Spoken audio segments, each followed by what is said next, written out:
Martineau. Le préféré du règne animal. Bonjour, les petits lapins. Petit lapin, petit lapin. Marc Boilard. Hey, Richard! Tu veux me parler un petit peu, un sujet connexe à tout le débat sur la liberté d'expression? Oui, complètement. C'est un article de la presse qui est signé par José Boileau. Donc, j'ignorais l'existence.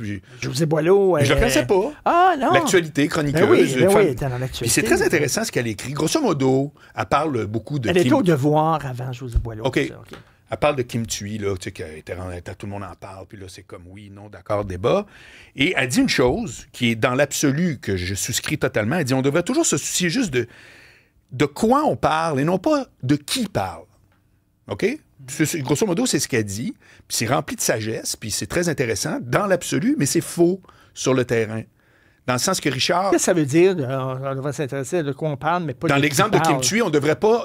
Le débat vient beaucoup parce que c'est Kim Thuy qui a parlé à propos de l'immigration. Si ça avait été quelqu'un d'autre, on aurait probablement eu un autre débat d'une autre nature. Mais là, on s'est arrêté, entre autres, sur le fait que c'est elle. Donc, elle, ce qu'elle écrit, José Boileau, dans la presse, c'est on devrait jamais s'arrêter au porteur du message, mais on devrait juste s'occuper du message. C'est-à-dire, qu'est-ce qu'on dit, tu sais? Et ce que je te dis, c'est que dans l'absolu, c'est vrai. Si on était des robots, ce serait ça. Mais non, ce n'est pas ça. C'est tristement faux sur le terrain. C'est-à-dire qu'on est toujours extrêmement soucieux de la personne qui livre le message, propos ou autre. La preuve, tu prends 3 personnes, mais très campées, là, mettons. Ouais. On a une idée de ces personnes-là, qui disent exactement la même chose. Et à chaque fois, tu vas avoir des réactions différentes. Pourtant, ils disent la même affaire. Même affaire. Parce qu'on va juger de la personne. Je veux dire plus que ça.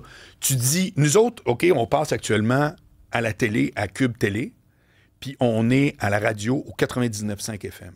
Je te le jure, sa tête de ma mère qui d'ailleurs nous écoute, on la salue, que si tu demandes qu'est-ce que tu retiens parce que tu as écouté la radio de la chronique à Boilard avec Martineau, ça sera pas pareil que quelqu'un qui est en train de nous regarder, qui voit que moi j'ai tel gilet, toi, t'es habillé. Tu comprends? C'est faux de dire qu'on prend que le contenu pur. Même en politique, qui regarde le programme? Personne. Les gens votent pourquoi? Parce qu'à quelque part, tu t'envoies un signal en étant Éric Duhem comme il est. Éric Duhem serait une femme. Elle s'appellerait Sophie Duhem. Il n'y a plus rien à voir, là. Tu sais, moi, les mêmes idées, les mêmes phrases. Moi, je suis catégorisé à droite. Oui. Et mettons, si je dis il pleut dehors, les gens de gauche vont dire ouais. Mais si quelqu'un de gauche dit il pleut dehors, on va dire lui a raison. Absolument. Il va dire la même affaire que moi. Exact. Mais lui a raison. Oui. Parce qu'il est dans leur gang. Complètement. Moi, je suis pas dans leur gang. Je suis vu comme un adversaire. Fait que tout ce que je dis, j'ai tort. Michel Onfray disait si Marine Le Pen dit Noël, c'est le 25 décembre, je ne changerai pas d'idée, là.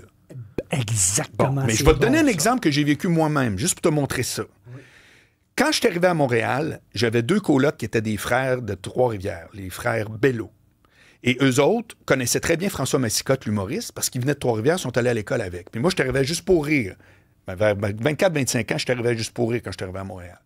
Donc, j'étais appelé à travailler avec François Massicotte. Et entre autres, à un moment donné, on fait un party à l'appart, puis Massicotte arrive. C'est la première fois que je le rencontre. Et le soir même, il passait dans un gala juste pour rire. Qui, à l'époque, rappelle-toi, ça faisait 1,5 million. C'était une grosse affaire.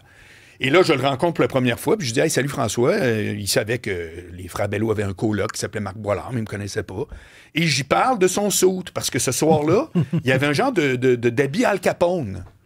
Tu sais? Puis là, moi, très sympathique, je dis « Hey, c'était spécial ton saut, tu sais, en voulant dire, je l'ai remarqué. » Il fait « Ouais, c'est bien spécial, c'est une idée de mon gérant. Tout le monde me parle de mon saut, personne n'a retenu le numéro. » C'est ça que je veux te dire, Richard, quand je te dis, c'est le fun dans l'absolu qu'on s'arrête uniquement aux propos, mais dans la vraie vie, on s'arrête à tout le package.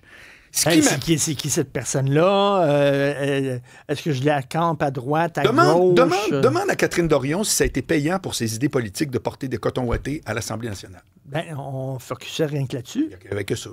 C'est vrai. Tu comprends? Maintenant, ce que je trouve intéressant aussi, c'est la différence entre savoir quoi dire et savoir se taire. Et ça, je trouve ça très intéressant. Quand est-ce qu'on se tait au lieu de parler? Puis moi, j'ai 3 critères à te proposer. Le premier, c'est si je fais juste rajouter du bruit. Je trouve que c'est mieux de fermer sa gueule. Si c'est comme, regarde, je vais rajouter une couche à quelque chose que déjà tout le monde a dit, puis que c'est comme je rajoute rien au débat, c'est pas évident, il faut que tu trouves un angle mort.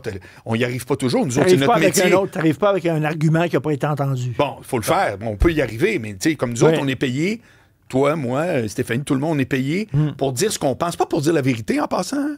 On n'a pas la vérité, on dit ce qu'on pense. On peut être dans le champ total. Exactement. Après, les gens discutent. C'est OK, ça c'est bon. Deuxièmement, si je sais que ça ne changera rien, je te donne un exemple. Je sors avec une fille depuis 3 mois, puis tout à coup, elle me flush. Elle dit, écoute, sais-tu quoi, on se verra plus telle affaire. Puis la réalité, c'est qu'elle n'aime pas les chauves. Pourquoi elle me le dirait? Qu'est-ce que ça va changer? Je ne pousserai pas des cheveux le lendemain. Tu comprends? Donc, elle me fait un beau mensonge, disant, ouais, finalement, j'ai rencontré quelqu'un, je ne sais pas trop. Donc, le deuxième critère pour se taire, c'est si ça ne change rien au final, si la personne ne peut même pas améliorer de quoi, ben taisez-vous, de toi à moi. Et finalement, et là, on sort, il n'y a pas si longtemps, d'une période que j'ai trouvée extrêmement lourde en tant que gars qui aime les communications, c'est ça prend un minimum d'expertise pour te prononcer, OK? Pendant la COVID, là, c'était spectaculaire. Moi, je voyais du monde débattre. Puis là, c'est oui, non, les vaccins, telle affaire. Moi, j'ai une question pour toi, Richard. Est-ce que tu connaissais la mécanique diesel? Non. T'es pas bon là-dedans? Pas en tout. Moi non plus. Parlons-en pendant 3 heures.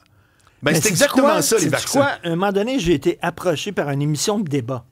Puis on dit, on fait un débat sur les motoneiges. Pour ou contre? Ouais. Ben, j'ai dit non. J'ai pas d'opinion là-dessus. Puis là, ils ont parti à rire, t'as pas d'opinion là-dessus. Voyons donc, t'es Richard Martineau, t'as une opinion sur tout. J'ai dit non, c'est motoneige. Sur tout ce que je parle. Mais le motoneige, j'ai pas d'opinion là-dessus. Je connais rien là-dedans. Oui, c'est ça. Puis ils en revenaient pas. Eux autres. Ils ont dit, bah, ah ouais, donc. Ouais, c'est ça. Ah ouais, donc. Ah ouais, donc. Invente une patente, genre. Ben non, oui, là, un petit peu juste avant l'émission, puis il vient de prononcer. Il dit, non, je connais rien là-dedans. Non, exact, c'est ça. Ça fait que après, il faut que tu reconnaisses que tu as soit rien à dire ou que tu connais pas assez ça. Ou alors, tu sais, si tu as des lectures, mettons, je suis pas un expert en économie, mais je peux citer des experts en économie. Que je trouve brillant. Oui, mais ça ne fait pas de toi que tu es quoi en économie? Moi, je ne suis pas un expert. Moi, je suis un relais.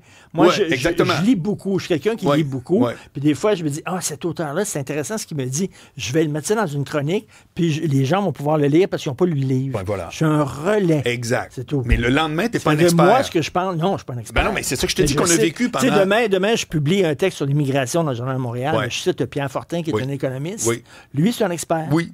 Pour moi. Voilà. Bon. Voilà. Fait que, donc, tu le sais. C'est-à-dire que tu as le droit à ton opinion, tu te prononces, mais au final, tu te la joues pas comme si, avec ça, de savoir, t'es rendu le grand texte. C'est pour ça que je te dis, si tu connais pas les moteurs diesel, moi, je me suis pogné 0 pendant la COVID avec du monde. Je disais, Calvas, pourquoi je parlerais de ça avec toi? Qu'est-ce que tu connais? C'est ce qu'on dit. Moi, je connais rien là-dedans, toi non plus. Ça fait que, arrête. Une opinion, c'est comme un anus, tout le monde en a un. C'est très bien dit. Des fois... Ça manque un peu de subtilité. Oui, non, mais finesse, moi, j'aime les images. Je trouve que celle-là est assez percutante. Mais c'est bon, ça, ces 3 arguments-là. Moi, je marche de même. Si je trouve que je fais juste rajouter du bruit, je me tais. Si je trouve que je dis quelque chose à quelqu'un, mais la personne ne peut absolument rien changer, je me tais. Puis si je trouve que j'ai pas d'expertise particulière, je vois pas pourquoi je rajouterais du bruit. On retombe à la case départ. J'aime bien ça. J'appelle ça la théorie Boilard. Oui, il y en a plein. C'est excellent. À demain, Marc. Salut, bye.